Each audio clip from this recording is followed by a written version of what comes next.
emerging career trends in life sciences.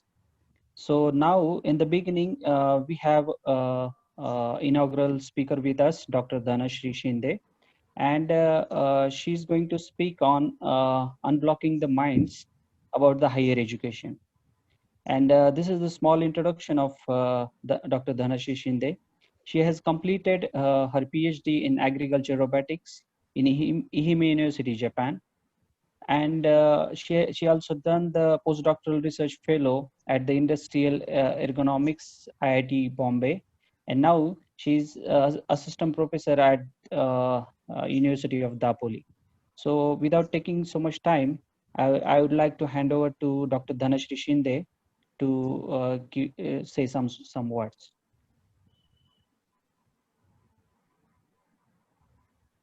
Dhanashri Shinde, ma'am. Yes. Can you people hear me? Yes, Yeah. ma'am. Yes, madam. Yes, ma'am.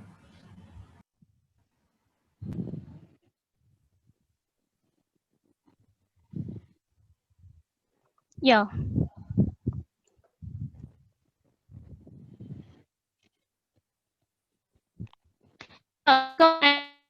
Very good afternoon to all of you. I think all my slides are visible to you, along with Yes, ma'am. I am also visible to you. Yes, ma'am. Okay.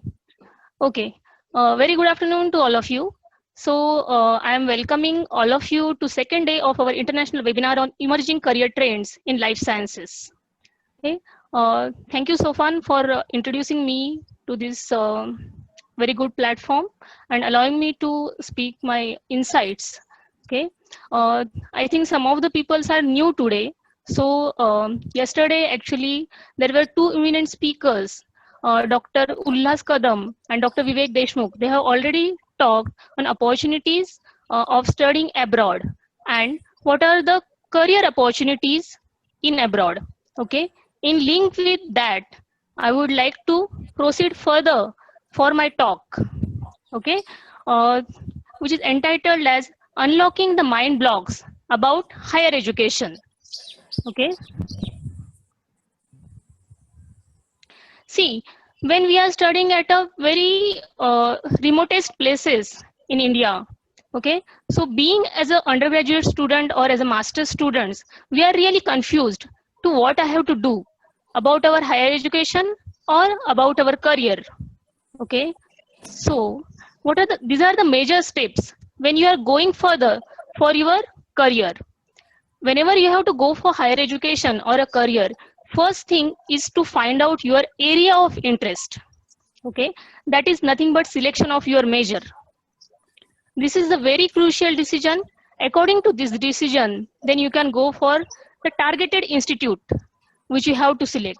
That may be in India like IITs, ICRISAT, or any other institute which is of your interest, or any other top ranking institutes in abroad.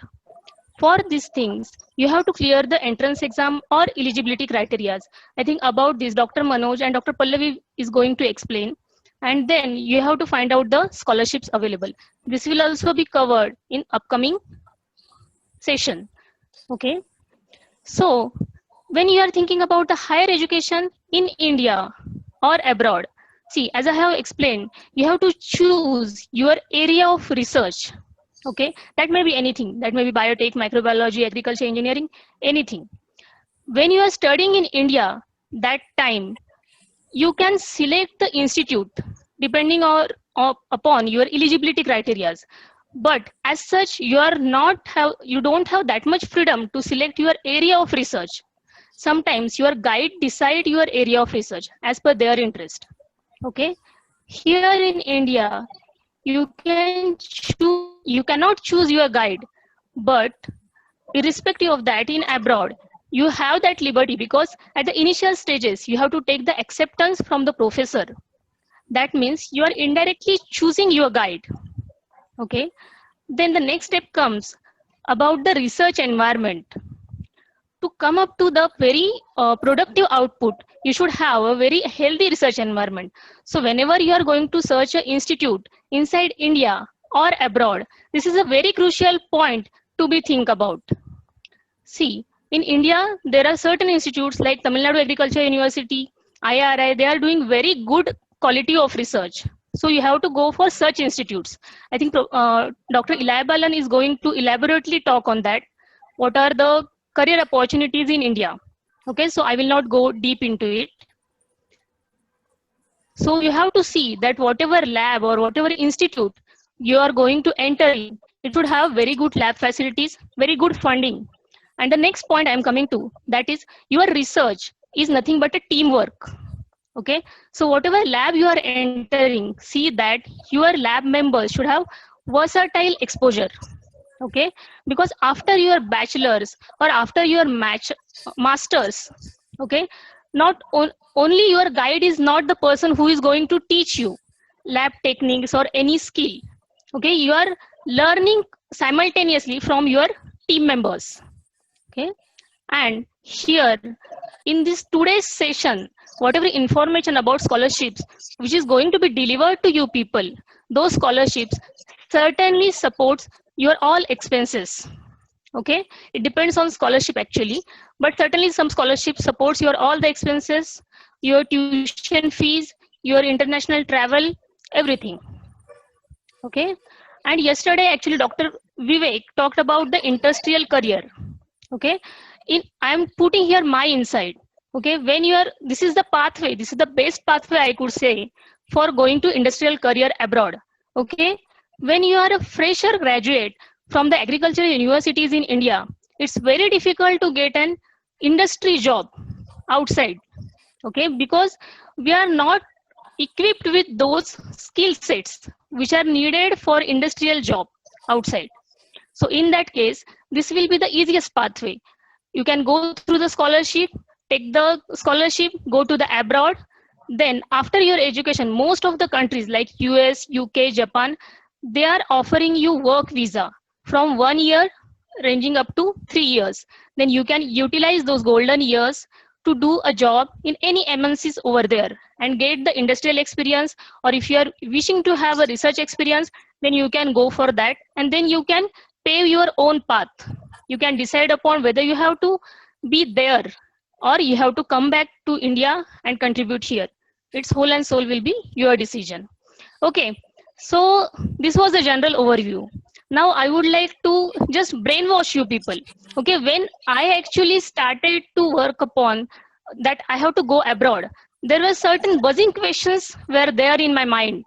That is how to select the professors and how to contact them was one of that.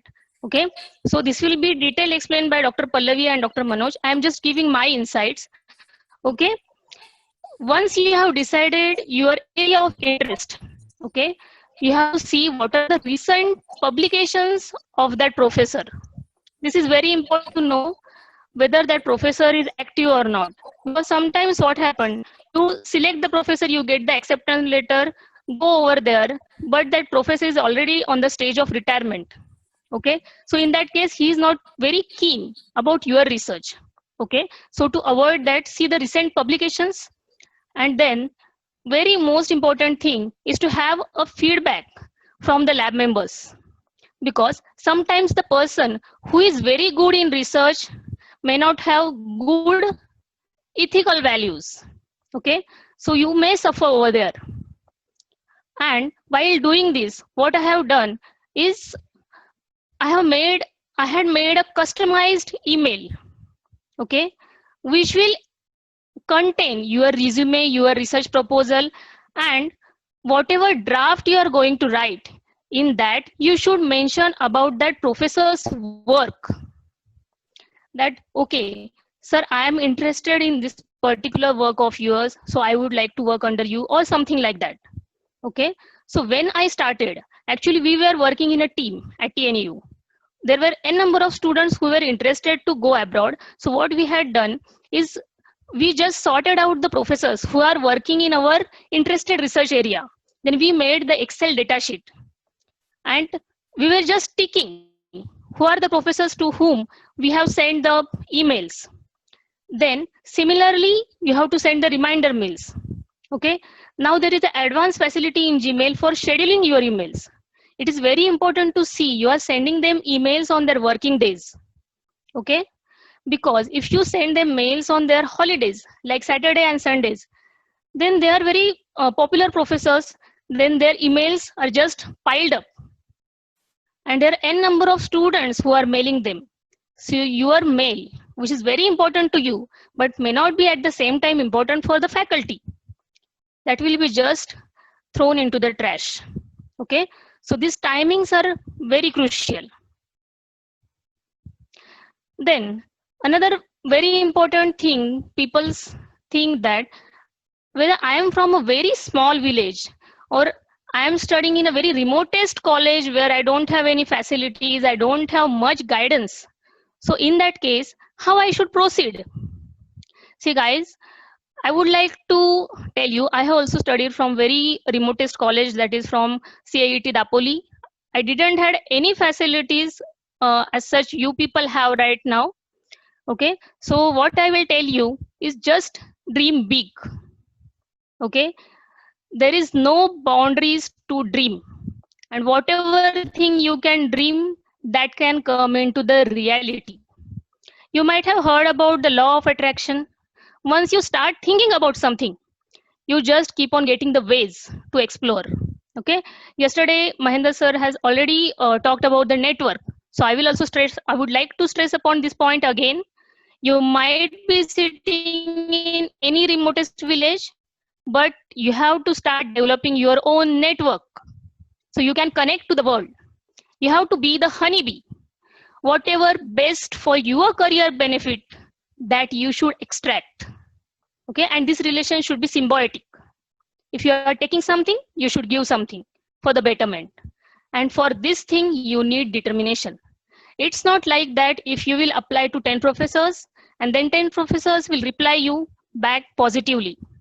See guys, I have applied for 7 to 8 scholarships n number of times, and then finally in the second year I got this MEX scholarship for my PhD.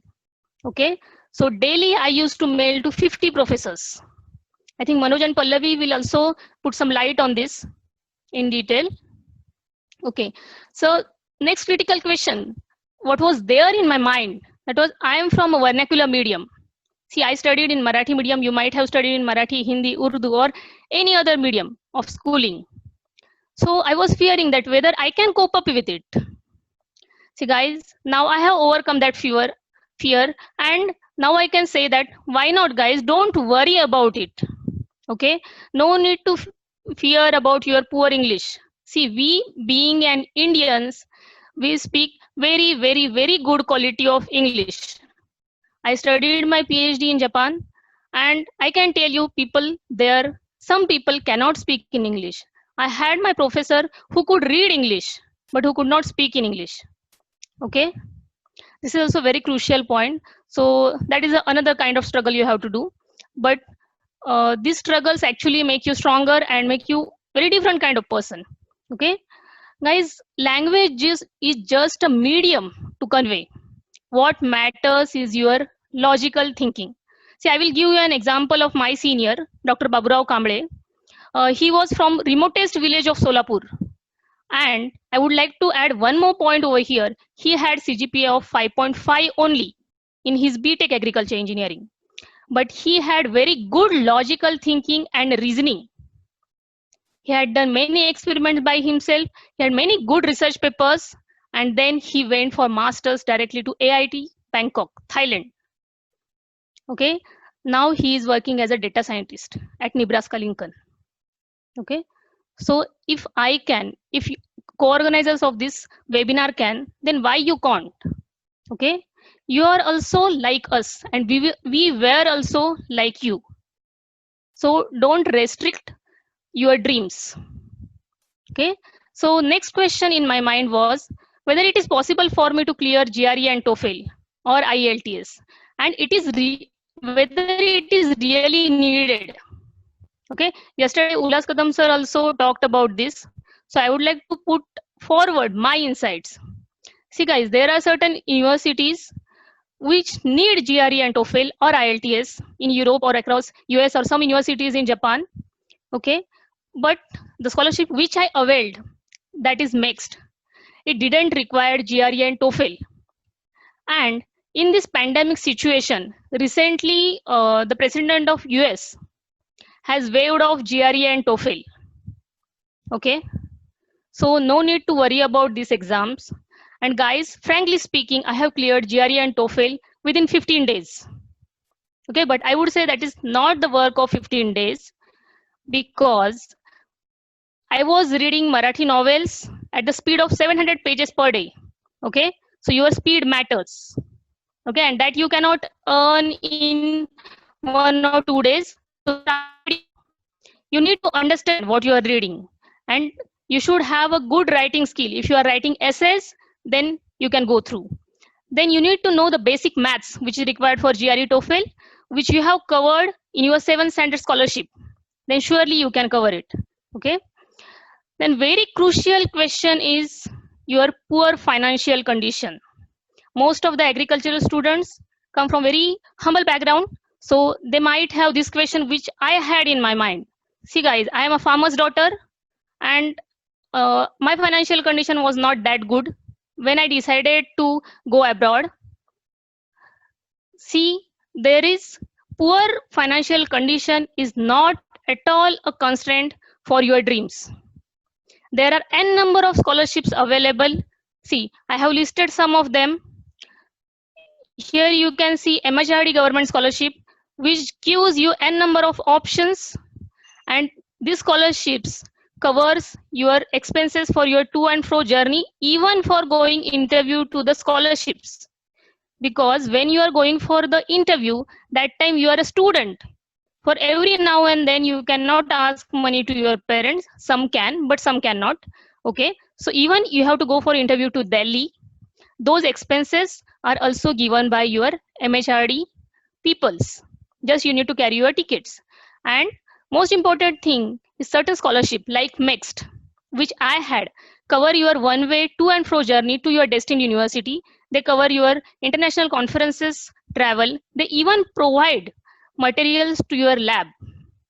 Okay, so guys, no need to worry about poor financial conditions. Okay, the another question which Mahendra sir already covered, do I need to study different languages? The answer is slightly yes or no. Okay, I went to Japan. You cannot believe me that I was not knowing AIE of Japanese. Okay, and when you are here in India, for all the students, it's not possible to study the languages. So do your time management, concentrate on your degree, and have a good CGPAs. When you are clearing your degrees, then after that, while doing, be active in research, be as a JRF, SRF, or something else, and simultaneously do these language courses. There are scholarships which are offered without your language things, and keep the consistency. Okay, and this is very important point I will cover in 1 minute. Okay, see guys, this problem is particularly faced by agriculture engineers. Scholarship is not offered in my subject. See, when I went for the scholarship, I was an agriculture engineer. In MEXT, there is no scholarship for agriculture engineers, but there was certainly a subject of robotics. Then I made my research proposal in robotics. Okay, and I went through. And there were other candidates who were from computer engineering, mechatronics, and n number of other fields. Just you need to justify that you are the right person to have the scholarship, nothing else. I didn't had very good skills, no programming, no electrical engineering knowledge, nothing. I just had an confidence that agriculture robotics is needed for India and needed for Japan. Okay, after my PhD, I came back to India and I did my postdoc in industrial ergonomics, not agriculture ergonomics. Today, I can design anything which you imagine, from your phone, your glass, or your spoon, anything I can design. So guys, don't restrict yourself to your field only, go interdisciplinary. You have scope like anything. Okay, and the very important question with this slide, I am going to finish my presentation, how you can contribute being abroad to India. If you are availing the scholarship, in that case, you have to contribute to your country back. So try to be a connecting link. Okay, when I was there in Japan, I was already a research scholar at IIT Kharagpur before going to Japan. So I mediated the MOU between IIT Kharagpur and Kyoto University. Now every year 2 students from IIT Kharagpur go there for exchange. So don't think only about your future. Try to make others' future too. Try to be unique, try to be versatile. And other thing what you can do is to initiate the collaborations. You can work with research NGOs, you can work for social causes, and a number of things you can explore and turn out to be a better person yourself. Okay, so with this my short presentation, I think I have taken 2 or 3 extra minutes, sorry for that. Please cut this T from I can't do it. Okay, and wish you best luck. So you can contact me on my email ID. Thank you. Thank you for the webinar peoples for allowing me to talk. Thank you so much, ma'am.